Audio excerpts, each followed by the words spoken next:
नमस्कार, आप देख रहे हैं परभणी टाइम्स न्यूज।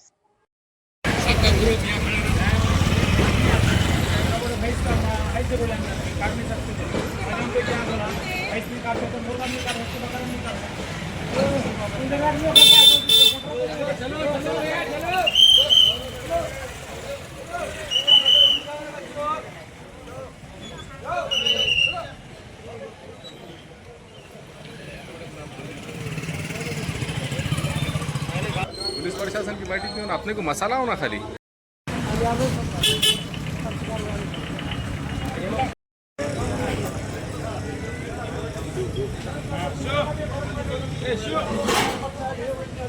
संघटना मराठवाडा अध्यक्ष मी इकडे कोंडगावला जात होते. कोंडगावला जात असताना मला सकाळी एक 10च्या सुमारास हे दुकान उघडं दिसले आणि तिथं उघड्यावर यांनी मास्क टांगलेलं होतं आणि मास्क टांगलेलं असताना आम्ही पहिले कोतवाली पोलीस स्टेशनला कॉल केला.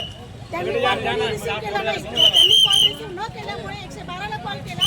112ची गाडी त्या अर्ध्या तासाने आली आणि अर्ध्या तासाने आल्याच्या नंतर आता यांच्याकडून आमचीच दमदाटी व्हायली. ठीक आहे, कशाचं आहे, बैलाचं आहे, गाईचं आहे, काय आहे आम्हाला नाही माहिती. पण मॅडम त्यांचं म्हणणं आहे की इथं मी म्हैस काढलेली आहे. ते चौकशीतून सिद्ध होईल ना.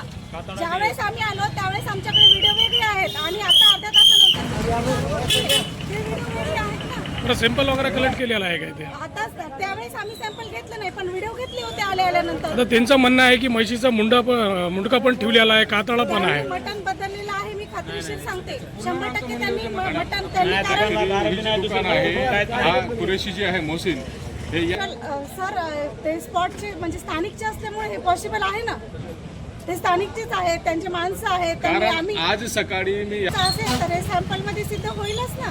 पहिले चौकशी करा, त्याच्यावर काय रीतसर काहीतरी कारवाई करा, तेव्हा ते चौकशीमध्ये सिद्ध होईल ना. ते म्हशीचं आहे, बैलाचं आहे, गाईचं आहे, गोऱ्याचं आहे ते. पण जर हे सिद्ध नाही झालं तर आमचं काय अडचण नाही म्हैस येते का गोवंश मध्ये? गोवंश मध्ये येऊ शकते असं माझं म्हणणं आहे. पण जर हे कारवाईमध्ये हे चौकशीमध्ये जर नाही आलं, हे जर गोवंश मध्ये नाही आलं तर आमची काय अडचणच नाही ना.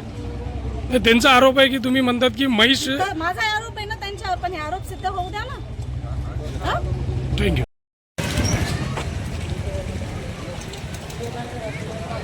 गवळी सर, एसपी साहेबाकडे चला.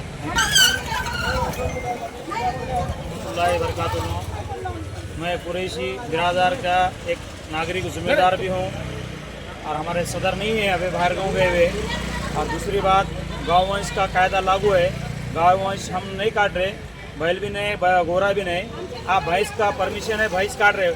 भैंस काटने के बाद भी हमारे पास भैंस का मुंडी है, चमड़ा है, हर चीज़ रह के हम पे जुल्म किया जा रहा है। कि हमने करना क्या? अब जो 15,000 लोग हैं कि जो मजदूरी कहाँ करेंगे, हमको नौकरी दो, हम भैंस भी काटना बंद करते।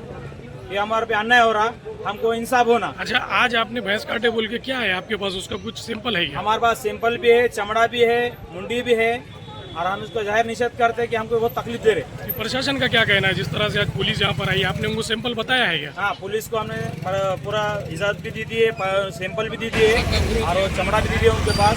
और कायदे से हमने बोले साहब हमारे पे जो कायदा गाय वंश रहा तो हम पे कायदा गुना दाखिल करो, अगर नहीं रहा हमारे इसकी जवाबदार तुम रहेंगे। कौन है इसका फिरियादी? कौन बन रहा है? फिरियादी है मैडम है, वो हिंगोली के, उनका नाम तो नहीं मालूम मुझे।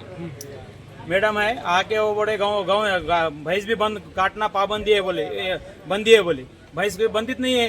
जो बैल गोरा वगार गोरा गाय बंदी है, बैल वगार और भैंस को तो पाबंदी नहीं है ना। भैंस वगार काट सकते। ये लोगों का अन्याय हो रहा है, ये लोगों का जुल्म हो रहा है हमारे पे। और हमारे इसके जुल्म की वजह हमको लोग प्रशासन ने हमको मदद की है। प्रशासन का कुछ भी नहीं है इसमें। जो पत्रकार जो है ये इन्होंने हमको ज़्यादा जुल्म दे रहे, तकलीफ दे रहे। इनके ऊपर जो कायदे से जो हो रहा हमको गुना दाखिल करो। जो हम बैल काटे बस, भैंस काटने के बाद भी तुम हमको जुल्म कर रहे, इसका ये हम पे अन्याय हो रहा।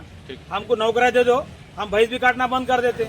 और मैडम बोले कि बोले वगार काटना भी गुना है, भैंस काटना भी गुना है, तो ये मुर्गा भी काटना गुना है, बकरा काटना भी गुना है। सब कुछ बंद करो ना। बकरा मुर्गा भी बंद करो, भैंस सेला क्यों बंद कर रहे तुम? भैंस सेला मत बंद करो ना, बैल बंद करो। हम उसमें तैयार है, हमारी पूरी कमेटी बिरादर पूरी तैयार है। ठीक है, चलो।